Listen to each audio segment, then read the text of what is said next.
In the mid-14th century, an invisible enemy arrived. It didn't carry a flag or declare war, yet it would kill more people than any army in human history. We often think of history in terms of kings and battles, but the real story, the one that truly changed everything, was a biological catastrophe.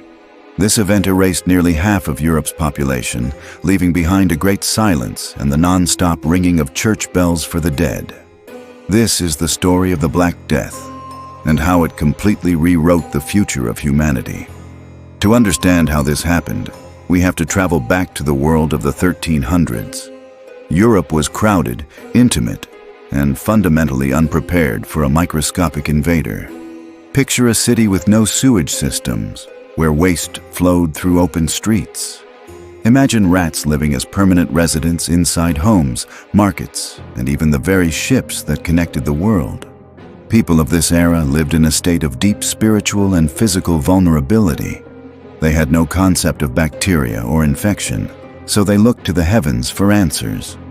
Was it bad air, a curse, or a punishment from God?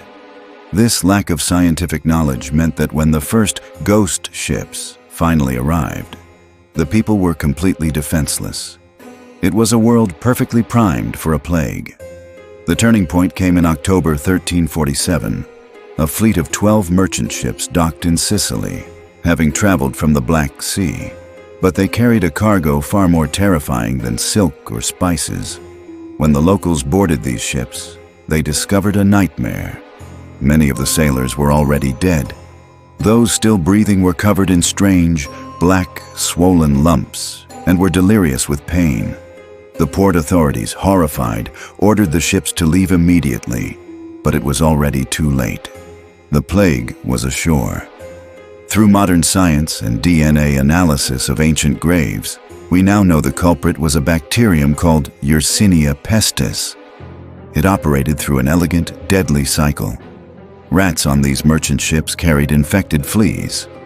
When the ships docked, the rats scurried into the city, and each flea bite delivered the bacteria directly into a human's bloodstream, turning them into a new host. Within weeks of those first ships docking, the disease exploded across ports and trade routes with a speed that defied all logic. Death was now traveling faster than a person could run. This wasn't just a localized tragedy. It was a wildfire, jumping from port to city to village, following the threads of human connection.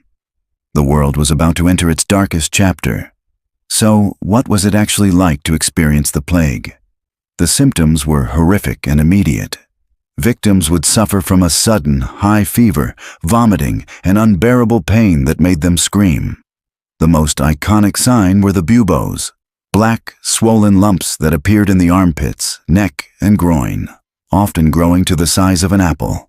It's from the dark, bruised color of these swellings and the internal bleeding that blackened the skin that the Black Death got its grim name. For most, there was no recovery. The disease came in several forms. Some victims developed the pneumonic version, coughing up blood and spreading the infection through the air. Others simply collapsed and died within 24 to 72 hours of the first symptom. The sheer speed of it was terrifying. You could be healthy in the morning and dead by nightfall. In this desperate era, the iconic plague doctors emerged. They wore those strange beaked masks filled with aromatic herbs, believing that filtering the bad air or miasma would protect them. But of course, it didn't work. Their masks became a haunting symbol of a medical community that was completely powerless against an enemy it couldn't see or understand. There was no cure, no effective medicine, only prayer and waiting for the end. As the death toll climbed into the millions, the very fabric of society began to unravel. Imagine a world where the streets are piled high with bodies because there is no one left to bury them. Entire villages vanished from the map, their homes standing silent and empty. The sheer volume of the dead made individual funerals an impossible luxury. Instead, mass graves were dug day and night, huge pits where bodies were layered like lasagna with dirt. But perhaps the most human part of this tragedy was the breakdown of love and duty. Historical accounts tell us that parents abandoned their own sick children out of fear. Neighbors refused to help one another, terrified that a single touch could be a death sentence. With no one to work the fields, farms stood empty, leading to widespread famine. Businesses collapsed. The world seemed to be grinding to a halt. In this vacuum of logic and safety, many people became convinced that this was it. The apocalypse, the end of the world.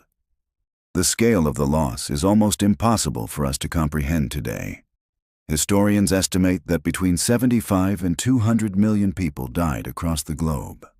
In Europe, it's believed that nearly half the entire population vanished in just 4 short years, from 1347 to 1351. Think about that. 1 out of every 2 people you knew, gone. But death on this scale does more than just end lives. It reshapes civilization. And from the ashes of the Black Death, a new world was unintentionally born. With so few workers left, the surviving peasants and laborers suddenly had power. They could demand higher wages, better conditions, and more freedom. This seismic shift shattered the old feudal system and paved the way for a new economic era. The authority of the church was also deeply shaken. People had prayed, fasted, and begged for divine intervention, but the plague raged on, killing priests and parishioners alike.